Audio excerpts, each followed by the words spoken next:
Salut les investisseurs, dans cette vidéo on va analyser ensemble un dossier qui m'a été demandé dans le canal Telegram. Vous pouvez le rejoindre via le lien qui se trouve dans le commentaire épinglé de cette vidéo. Pensez à vous abonner à la chaîne si ce n'est pas déjà fait. Et on commence tout de suite avec le cours de l'action Toyota Motor, donc action japonaise de l'automobile, secteur dont je me méfie fortement car très cyclique et forte concurrence chinoise.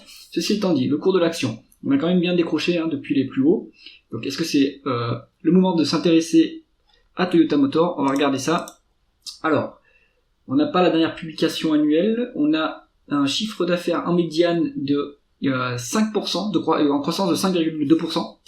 Sur 2022, 2023 et 2024, forte accélération de la croissance. Alors là, il faut savoir pourquoi. Est-ce que c'est la croissance organique? Est-ce que ce sont des acquisitions? Là, il n'y a pas d'acquisition disponible, mais c'est peut-être un problème de données chez Coifin, c'est peut-être pas forcément la réalité. Donc ça, allez voir de l'autre côté, pourquoi est-ce qu'on est en aussi forte croissance? Est-ce qu'on a fait une fusion, peut-être quelque chose comme ça? Mais ça, c'est plutôt intéressant à voir. Comment est positionné Toyota sur l'électrique, par exemple? C'est une question à creuser, parce que la concurrence chinoise est très forte sur ce segment. Allez, on regarde les marges maintenant. Taux de marge donc très beau. Taux de marge brut, il n'est pas très élevé, mais ça c'est normal pour les constructeurs auto. On est un peu volatile, mais très faiblement autour de la médiane à 18,5%. Bon taux de marge brut. Le taux de marge d'EBITDA, c'est pareil, on suit la même variation, donc on arrive à maintenir l'efficience opérationnelle à 14,15%, ce qui est une bonne efficience opérationnelle pour un équipementier, pour un constructeur auto, pardon. Taux de marge net au plus haut depuis 10 ans. Excellent, c'est magnifique, on est presque à 11% de taux de marge net, donc eh bien c'est qualitatif, Toyota, mais on le savait, c'est très bien géré.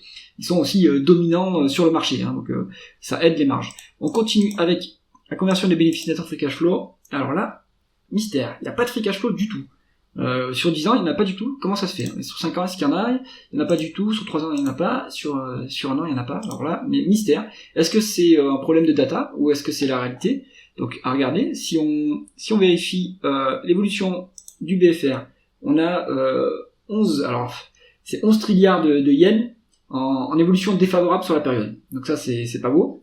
Est-ce que on a des dépenses en capital qui sont très élevées, elles sont énormes. On a 90 trillions de yens en dépenses en capital. Donc et ça fait qu'accélérer. Donc ça impacte forcément les free cash flow. Et est-ce qu'on a des other non-cash items? On en a pour pas grand-chose, seulement 1 trilliard de yens. Bon, là-dessus le tableau de flux de trésorerie, il est moche chez Toyota.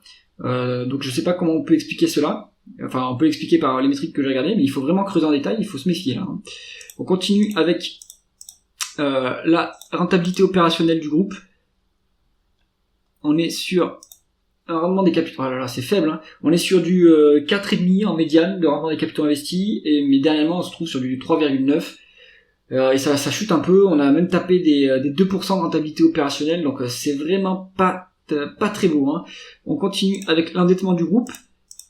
On a une dette qui monte en flèche, c'est normal, on n'est pas rentable, on n'est pas très rentable, alors qu'il y a de la croissance. Donc on est à 4 fois la dette nette sur EBITDA, c'est beaucoup trop. Free cash flow négatif, donc en plus on peut pas rembourser la dette. Donc est-ce que l'actionnaire est bien traité à ce niveau-là? Je comprendrais pas qu'il y ait un dividende, mais il y a un dividende qui est versé, mais les free cash flow sont négatifs, donc pourquoi est-ce qu'on verse un dividende? Ou alors c'est peut-être un problème de Coifin, mais dites-moi si les datas sont fausses, mais là ça m'intrigue vraiment, quoi. Rachat d'actions, il y en a en plus, mais avec quel free cash flow? Et le rendement de l'actionnaire est calculé à 6% chez Coifin. Je suis intrigué sur ce dossier Toyota. Après, les free cash flow sont négatifs depuis 2019. Avant, on avait des free cash flow positifs. Et là, on a un peu de free cash flow positif en 2022. Et après, là, ça fait quelques temps que c'est négatif. Donc, est-ce que c'est un problème de data, encore une fois, ou est-ce que c'est la réalité? Et on va regarder la valorisation. On va se mettre en valeur prise sur EBITDA. On est à 8,4.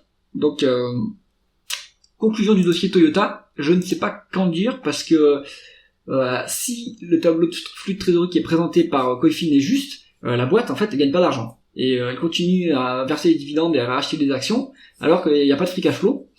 La valorisation elle est sur la médiane, donc en plus on pénalise pas le groupe avec sa forte dette. Donc mystère pour moi, comme je ne comprends pas le dossier, moi je pense qu'il vaut mieux rester à l'écart. Dites-moi si je me trompe en commentaire, si vous avez une autre analyse. Et moi je vous retrouve dans une prochaine vidéo. À bientôt.